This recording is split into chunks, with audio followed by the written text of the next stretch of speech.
Welcome students, 10th standard maths, 5th chapter, arithmetic progression। तो पहले ये मीनिंग क्लियर करना ज़रूरी है कि प्रोग्रेशन मतलब क्या। Progression means series of numbers, ठीक है। तो there are different types of progression: arithmetic progression, geometric progression, harmonic progression HP। पर ज्योमेट्रिक प्रोग्रेशन, हार्मोनिक प्रोग्रेशन ये आपको 11th-12th के सिलेबस में आएगा। अभी के लिए आपको जो है वो है arithmetic progression. Now when do we say series of numbers are in arithmetic progression? Easy definition है, ध्यान देना। I just write down first an example. So here is a series of numbers in front of you, 3, 8, 13, 18 dot dot. तो ये series of numbers में whenever the difference between any two numbers, any two consecutive number is always same, we say the series forms an arithmetic progression. फिर से एक बार, when the difference between any two consecutive numbers is always same, when the difference between any two consecutive numbers is always same, then we say then they form an AP, then they form an arithmetic progression। जैसे यहाँ पर example देखना है और मैंने भी arrow ऐसे दिया, तो आपको हमेशा डिफरेंस ऐसे ही कैलकुलेट करना है, नॉट 3 - 8 और 8 - 13। Second number minus first number, तो 8 - 3 5, 13 - 8 5, 18 - 13 5। So whenever the difference between any two consecutive number is same, then the series of numbers form an arithmetic progression। अब आपको ज्योमेट्रिक प्रोग्रेशन का भी आइडिया देकर रखता हूँ। स्टेट बोर्ड को वो 10th स्टैंडर्ड में है, मुझे भी था, बट आप लोगों के लिए वो डायरेक्टली आपको 11th में सीखना होगा। उसके फॉर्मूलाज और उसके terms, at least meaning can be explain to you. What is geometric progression? Look at this series of numbers 2, 4, 8, 16, 32। आप बोल रहे हो कि डबल होते जा रहा है, करेक्ट है, but when the ratio of any two consecutive numbers is always same, when the ratio of any two consecutive number is always same, then the series is set to form an geometric progression। 4/2, 8/4, 16/8 2, 32/16 2। So when the ratio of any two consecutive number is always same, they form an geometric progression, and when the difference between any two consecutive number is same, they form an arithmetic progression। That way this is done।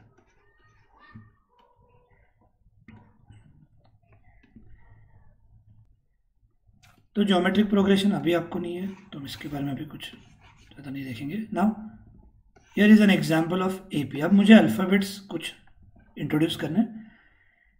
First term के लिए लिखते हैं A, याद रखना A means first term of an AP which is 3। Then D लिखते हैं common difference के लिए। अभी अभी हमने पढ़ा था that when the difference between two numbers is always same, they form an AP। तो डिफरेंस सेम रहेगा हमेशा, तो common difference second number minus first number करना है, और उसके लिए D लिखते हैं ये लोग, ठीक है। देन फर्स्ट टर्म है तो आप A लिखो या A1 is one and the same, बस आइडिया देते जा रहा हूँ मैं। देन सेकेंड टर्म देखो क्या है, A2 लिखेंगे, उसके लिए A2 के लिए हम लिखेंगे सेकेंड टर्म। थर्ड टर्म के लिए क्या लिखेंगे? A3। फोर्थ टर्म के लिए A4, याद रखना। So this is how we write, that is the next point. अब आपको अगर मैंने आपको फर्स्ट नंबर बताया और आपको कहा मैंने कि अगले नंबर्स लिखते जाओ if the common difference is 5, आप क्या करोगे? अगला नंबर कैसे फाइंड करोगे? आप प्रीवियस नंबर में ये कॉमन डिफरेंस ऐड कर दोगे और 3 + 5 क्या हो जाएगा? 8। फिर उसके बाद वाला नंबर आप क्या करोगे? फिर प्रीवियस नंबर में आप कॉमन डिफरेंस ऐड करोगे and you will get the next one. Then 13 में भी आप वही d ऐड करते जा रहे हो, 13 + 5 and you get this. Correct. तब मुझे इन जनरल फॉर्म आपको समझाना है अभी. In general form of an AP will be what? पहला टर्म a ही होगा. दूसरा टर्म कैसे फाइंड किया मैंने? यहाँ पर मैंने d ऐड किया, याद करो, कॉमन डिफरेंस जो था, राइट. फिर तीसरा टर्म कैसे फाइंड किया मैंने प्रीवियस वाले में वापस d ऐड किया जो कॉमन डिफरेंस था. तो a + d में अगर हम d ऐड कर देंगे वो क्या हो जाएगा? a + 2d. देन फिर वापस नेक्स्ट वाला नंबर ऑब्टेन करना, तो आप जो प्रीवियस नंबर आपने ऑब्टेन किया उसमें और एक बार कॉमन डिफरेंस ऐड करोगे. So that will be a + 3d and this way it will continue. So this is in general form of an AP which you have to note down. और ये पिछले numbers के example से मैंने समझाया है तो अच्छे से क्लियर हो जाना चाहिए. So this is one part which will be required. Now we move to the main part of the chapter, that is nth term. एक minute. Now the second exercise, which is important, and third exercise. Second exercise is based on nth term. अब ये आपको समझना पड़ेगा कि nth term मतलब क्या. पहले तो just let me write that AP again. 3, 8, 13, 18 dot dot. ये था फर्स्ट टर्म, A1 लिखा. ये सेकेंड टर्म, ये थर्ड टर्म, ये फोर्थ टर्म. ऐसा ही आपको बोलेंगे calculate the 35th term, 37th term, calculate the 50th term of this AP.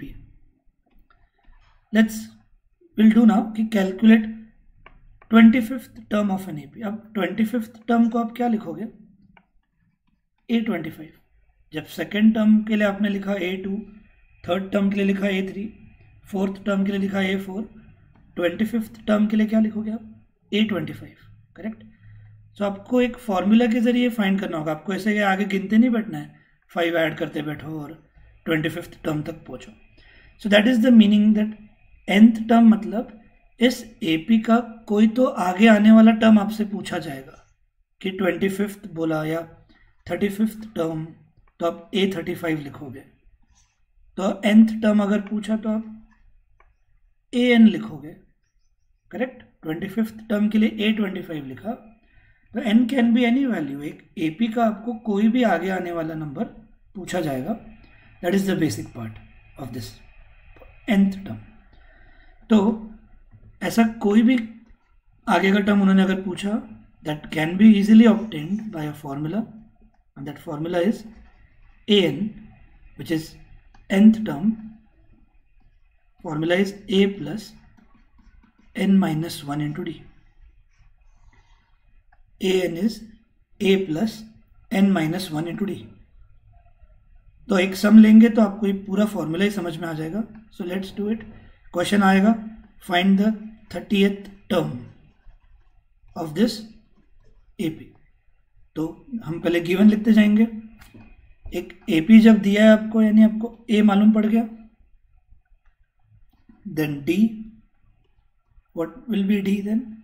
D will be common difference 5. Correct. आपको उन्होंने 30th टर्म पूछा है, यानी A30 पूछा है, मतलब n भी मालूम पड़ गया अपने को.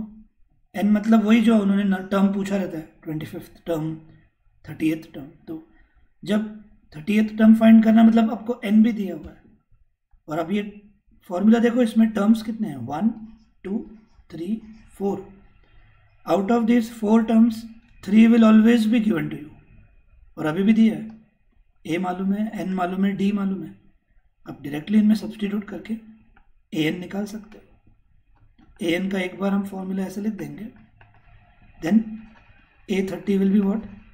a plus 30 minus 1 into D. और a दिया है 3 plus 30 minus 1 is 29 into d is 5. So 3 plus 29 5 is the 140 and you got the answer. A30 is 145. Wait, 145. So answer you get is 148. तो बिना आगे बढ़े, सिर्फ सीरीज सामने दी हो, आगे का कोई भी टर्म वो पूछे आपसे, आप ये फॉर्मूला से यूज़ कर सकते हो. बस ये फॉर्मूला खाली अरिथमेटिक प्रोग्रेशन के लिए वर्क करेगा और ये आंसर आपको मिल गया. सो this is the main theme of this exercise. nth term मतलब एक एपी का कोई तो आगे आने वाला टर्म आपसे पूछेंगे, वो AP will be given to you. ये एक बेसिक हुआ, वैरायटी बहुत सारी हम जो कवर अप करने वाले. So this is the initial sum which we have done. किसी को इसमें डाउट है? Okay, now let's start with question number 2 of exercise 5.2. Question number 1 में मैं 1 मिनट बाद कमेंट करूंगा, एक सम बाद. सो क्वेश्चन नंबर 2 भी वही है जो मैंने अभी आपको यहाँ पर एक एग्जाम्पल समझाया कि आपको एक एपी दिया हुआ है और कोई तो आगे का टर्म पूछते हैं. So find the 30th term. तो आप ए क्या लोगे? 10. डी क्या लोगे? 7 - 10 -3. और यहीं से समझ में आ रहा है कि नंबर्स कम होते जा रहे हैं, निगेटिव की तरफ जाएंगे. तो सीरीज में निगेटिव नंबर्स ज़्यादा बनने वाले हैं. तो 30th term will be negative. तो सॉल्व आपको करना है. आप n30 लोगे और इस हिसाब से आपको आंसर -77 मिलेगा. Let's do the second one. आपको 11th टर्म पूछा है ऑफ दिस एपी. अब ये ऐसे फ्रैक्शन के सम्स में आपको अवेयर रहना है. The first one is -3, then -half, then 2 and such way it's continue. So A क्या है? -3. डी क्या रहेगा? -half -3. यहाँ बहुत स्टूडेंट्स की गलतियाँ होती है. Second term minus first term करना है, तो अब थोड़ा प्रैक्टिस के बाद आप ये माइनस माइनस प्लस डायरेक्ट लिख सकते हो. -half -3. फिर यहाँ पे क्रॉस करना है, तो -1 + 6 डिवाइड बाय 2. तो उससे डी का जो आंसर मिलेगा वो होगा 5/2. तो डी मिल गया, ए मिल गया, एन उन्होंने दिया है. Find the 11th term. So now you can start. A n का फॉर्मूला है a + n - 1 × d. तो A11 के लिए क्या होगा? a प्लस, अब ये 11 - 1 आप हमेशा डायरेक्ट लिख सकते हो बिकॉज इट्स ऑलवेज n - 1. इधर जो n होगा इधर एक कम करना है. That means A30 will be what? a + 29d. 45th term will be what? a + 44d. आपको अब समझ के लेना है कि एक नंबर आपको कम करना पड़ता है, आप वो डायरेक्ट कर सकते हो. तो a का value -3, n - 1 × d is 5/2. 2 1 2 5. With that -3 + 25, answer comes as 22. अब ये पॉजिटिव आने का रीज़न सोचते नहीं बैठना. ये सीरीज 2 नंबर्स के बाद ही पॉजिटिव हो गई है, तो 11th टर्म जो है पॉजिटिव रह गई. आपको कैलकुलेशंस बराबर करने and with that get the correct answer. तो अब आपने 2 क्वेश्चंस किए जहाँ पर ये फॉर्मूला में से अगर आप देखें तो 3 कौन से टर्म्स दिए थे? ए, एन और डी, राइट. तो क्वेश्चन नंबर 1 जो इन्होंने इंट्रोड्यूस किया है एक बेसिक करके, क्यों किया इंट्रोड्यूस बताता हूँ मैं, कि एक्सरसाइज के अभी आगे के सम्स इतने स्ट्रेट फॉरवर्ड नहीं रहने वाले. कुछ सम्स में आपको ए एन दिया जाएगा, ए दिया जाएगा, डी देंगे, आपको एन फाइंड करना है. कुछ सम्स में आपको ए एन और ए एन देंगे, आपको डी फाइंड करना होगा. ऐसे कुछ भी सम बना सकते हो. So to make you practice that इन्होंने ये टाइम पास क्वेश्चन बना के रखा है. आपको ये होमवर्क के लिए दिया जाएगा. Look at those 4 terms which are there in this formula. 1 2 3 4, ये वो टर्म्स है. और आप हर एक क्वेश्चन में आप देखो कोई भी 3 वैल्यूज दी हुई है और आपको 4th फाइंड करने को लगाते हैं. सेकेंड क्वेश्चन में आप देखो तो ए दिया है, एन दिया है, ए एन दिया है, डी फाइंड करना है. और ऐसे सभी का प्रैक्टिस हम एक्सरसाइज में करने वाले हैं। ऐसे टाइप के सब होने वाले सम्स कि एक सम ऐसा भी आएगा जिसमें n दिया है, एक मिनट, n दिया है, d दिया है और an दिया है, आपको a फाइंड करना है। हम सारी वैरायटी कवर करने वाले हैं, तो ये करने की ज़रूरत मुझे नहीं लगती। वो सम्स में प्रैक्टिस होने वाली है, तो आप बस एक बार अपने प्रैक्टिस के लिए ये कर सकते हो। Use this formula every time, substitute whatever values are given to you and find whatever is asked out of this 4। So वो है क्वेश्चन नंबर 1, समझाने का काम था मेरा, आपने किया तो ठीक, नहीं हुआ तो भी आगे सब क्वेश्चंस में वो कवर अप हो जाएगा। Now we will cover question number 3। अब क्वेश्चन नंबर 3 क्या है वो मेरे को समझाना है, बट उसके पहले मुझे ये चीज़ एक बार क्लियर कर देनी है कि इन जनरल फॉर्म जो मैंने आज आपको यहाँ पर लिख कर दिया, let's cross check it with the help of formula as well, कि फर्स्ट टर्म को हम a क्यों लिखते हैं, क्योंकि a n का फॉर्मूला है a plus n minus 1 into D.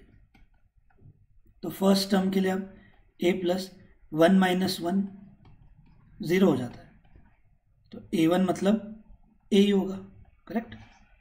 Then will find second term, कि सेकेंड टर्म आपने क्या लिखा इधर, हमने d ऐड किया, वो क्यों हुआ, देखो a plus n minus 1 into D, 2 minus 1 is 1, तो ये देखो सेकेंड टर्म आ गया a प्लस डी, जो हमने यहाँ लिखा था।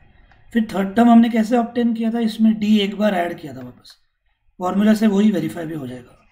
a3 का फॉर्मूला क्या होगा, a plus 3 minus 1 into d which is a plus 2 D, getting. Fourth term a plus 4 minus 1 into d which is 3d, हमने इसमें d ऐड किया था। यानी शुरुआत करते हुए मैंने आपको d ऐड करने का लॉजिक समझाया, लेकिन यही अभी हमने फॉर्मूला से भी देखा, तो it gets verified. So just आपको ये बताना था। Now we move to this question, question number 3। अब इसमें आपको पहले सेकंड, थर्ड और फोर्थ करना है। अब इन तीनों को सिलेक्ट करने का रीज़न है कि इन तीनों में आपको फर्स्ट टर्म दिया हुआ है, और उससे कुछ ये तीन एक टाइप के सम बन पाएंगे और बाकी के दो थोड़े अलग टाइप के रहेंगे, देखेंगे दोनों भी। पहले ये तीन कर लेते हैं। Let's start with the first question number 3, first one. आपको पहला नंबर दिया है, फिर बीच में बॉक्स किया है, और तीसरा नंबर दिया है 26। अब ये बहुत स्टूडेंट्स ओरली भी कर सकते हैं कि इनके बीच में आने वाला नंबर आंसर होगा, लेकिन हमको मेथड से जाना है। तो आपको पहला नंबर दिया है, मतलब a दिया है, फर्स्ट टर्म a लिखते हैं हम। आपको सेकंड टर्म पूछा हुआ है, तो आप a2 के लिए क्वेश्चन मार्क लिख देना, और आपको थर्ड टर्म दिया है, a3 दिया हुआ है 26। So what you have to do is, अब a का वैल्यू तो मालूम ही है आपको, और एक मिनट के लिए आपको पहले a2 का फॉर्मूला दिमाग में लाना है कि अगर आपको सेकेंड टर्म फाइंड करना है तो a2 का फॉर्मूला क्या होगा, a plus 2 minus 1 which is 1d। तो आपको a प्लस डी फाइंड करना है, मतलब a और d अगर आपको मालूम रहे तो आप सेकेंड टर्म फाइंड कर सकते हो, और a तो उन्होंने पहले से देख रखा है। तो बस आपको क्या करना है, d फाइंड करना है। एक बार d मिल जाए आपको, फिर आप सेकेंड टर्म ढूंढ सकते हो।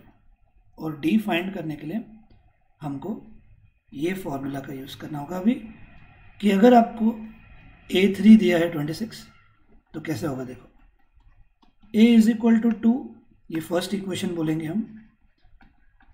फिर आपको a3 26 दिया, अब a3 का फॉर्मूला याद करो क्या होगा, an का फॉर्मूला है a plus n minus 1 into D.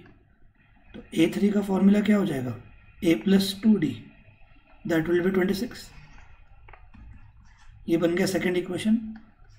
और अब a का वैल्यू डायरेक्टली मालूम है आपको, you just have to substitute this value in this from 1 and 2,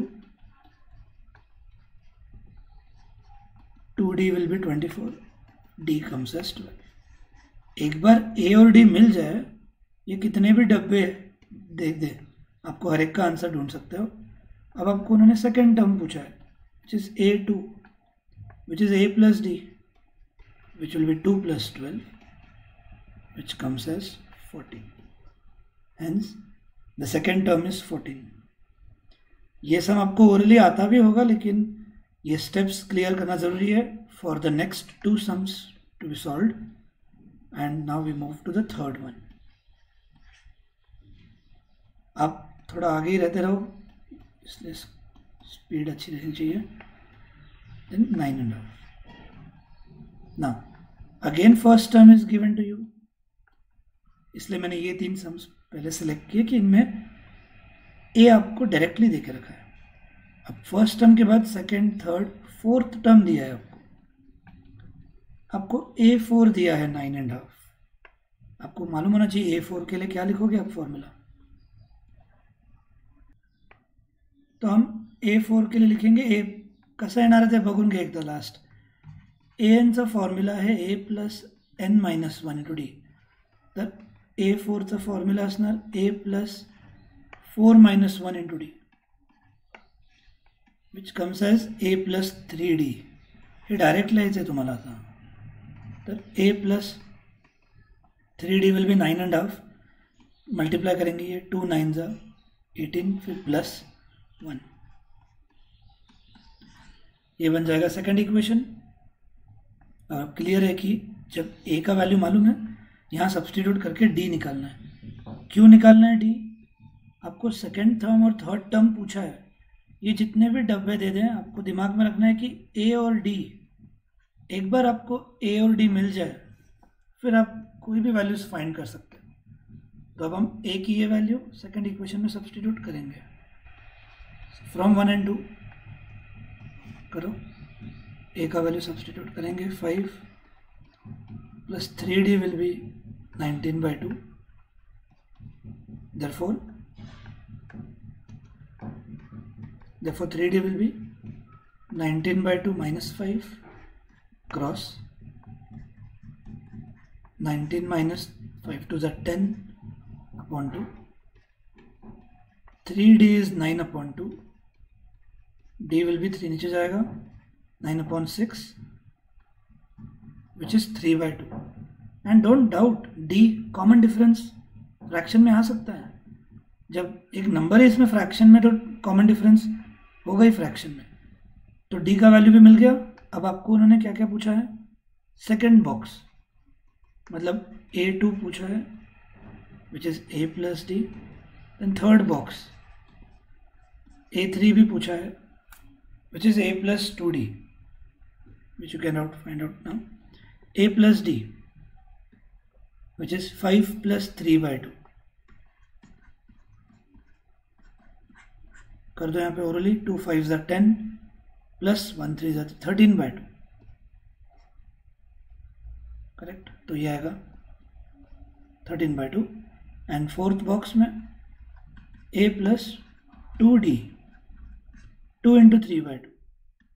2 and 2 cancel, answer आएगा 8. So these are the answers.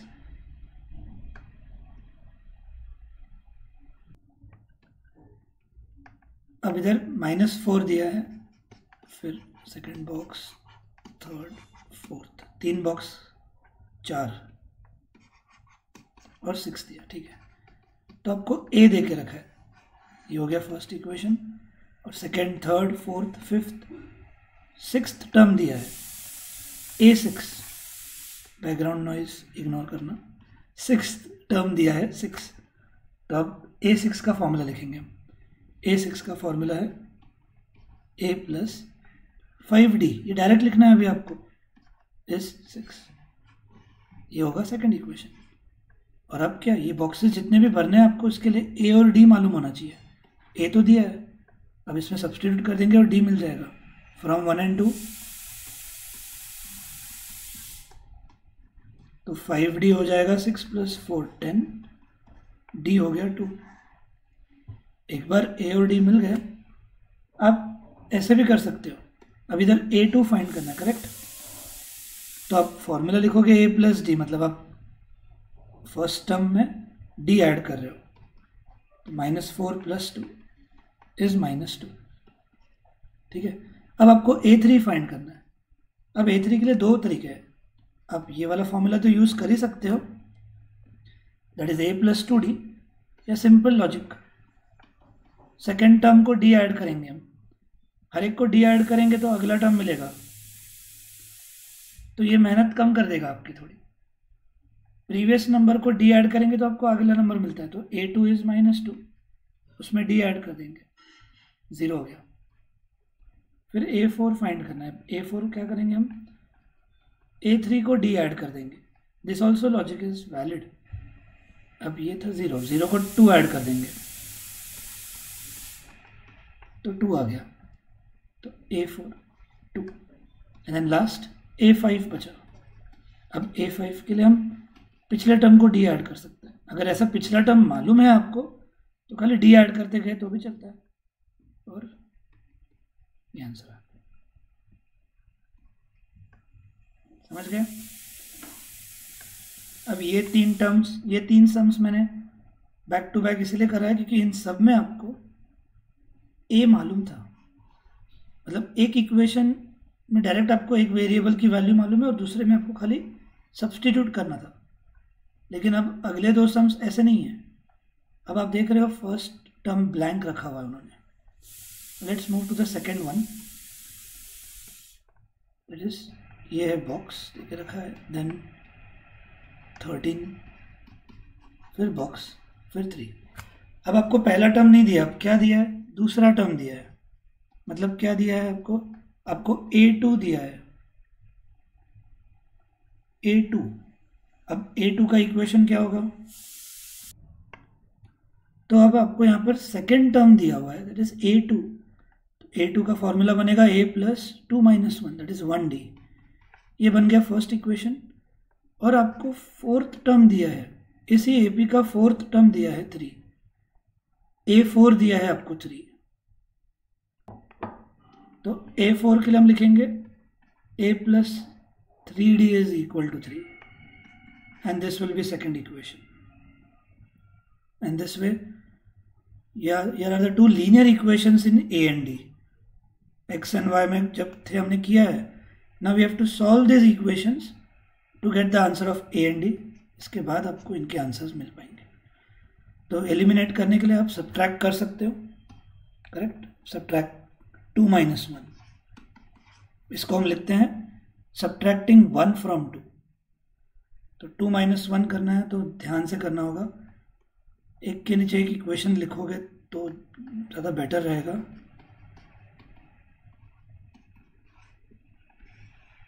Subtract, अब 1 माइनस 2 हो गया, अब 2 माइनस 1 कर लेना, ये कट 3d माइनस d। ध्यान रखो हम 2 माइनस 1 कर रहे हैं, 3d minus d 2d, 3 minus 13, 3 minus 13 is minus 10, and with that the answer of d which we get is minus 5. The answer of d which we get is minus 5, and that's the answer of d। अब d की value किसी भी एक equation में substitute करके a निकालना है। So from first equation a plus d का value -5 is equal to 13, then a will be what, 13 plus 5 which will be 18। एक बार a और d मिल गया, you can fill up the boxes। a is 18, then 13, then d। अब d मालूम है तो third term निकालना है, दो चॉइस है अपने पास। आप a3 का फॉर्मूला यूज करो वो भी चलेगा, या सिंपल टेक्निक बताई थी कि प्रीवियस टर्म को d ऐड कर दो, ये भी चलता है। प्रीवियस टर्म था 13 और d क्या है -5, और 5 कम करना होगा, आंसर आएगा 8। Hence these are 2 more terms. और अभी ये जो मैंने टाइप पढ़ाया, यही टाइप के 3-4 क्वेश्चंस हैं जो मैं आज सजेस्ट करूंगा आप ट्राई करना, कि ये टाइप में क्या बात हो रही है कि कोई भी 2 टर्म्स बीच के ही दे रहे हैं आपको, कोई भी बीच के 2 टर्म्स दे रहे हैं और आपसे फर्स्ट और लास्ट पूछा जा, फर्स्ट ये पूछा जा रहा है। तो ये क्वेश्चन के बाद मैं डायरेक्टली जंप करने वाला हूँ वो टाइप पर ही। 5th कर लेते जल्दी से। बहुत लोगों ने कर दिया होगा, मैं थोड़ा स्पीड बढ़ाऊंगा यहाँ पर। एक बार समझ गया तो मैं स्पीड बढ़ाने वाला हूँ, क्योंकि ये कैलकुलेशन बेस्ड पार्ट है जो आपको करना है।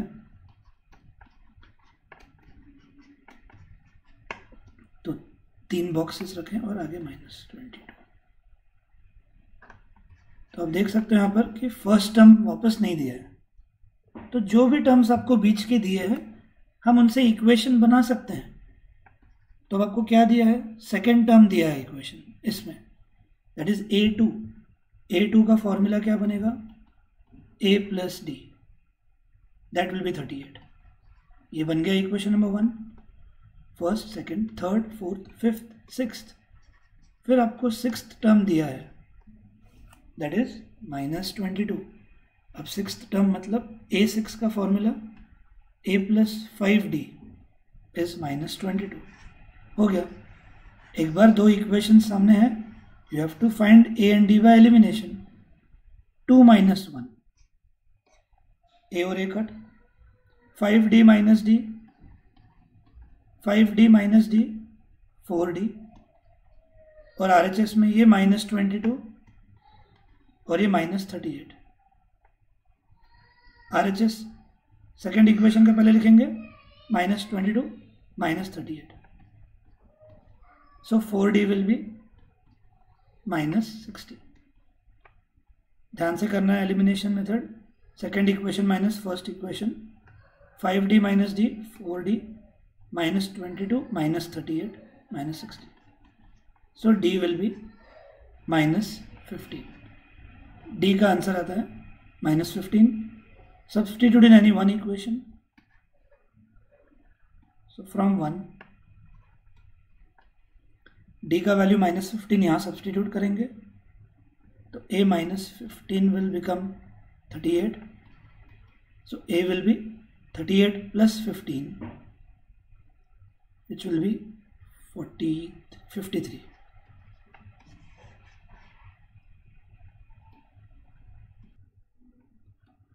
So once you get a and d, first box a 53, second दिया है, थर्ड फाइंड करना है। थर्ड हम a3 कैसे फाइंड करेंगे, हम सेकेंड टर्म में d ऐड कर देंगे। तो सेकेंड टर्म क्या था 38, उसमें d ऐड कर देंगे, so 38 - 15 which will be 23। फिर फोर्थ टर्म में वापस d ऐड करना है। a4 के लिए हम क्या करेंगे, a3 + d, so 23 - 15 8।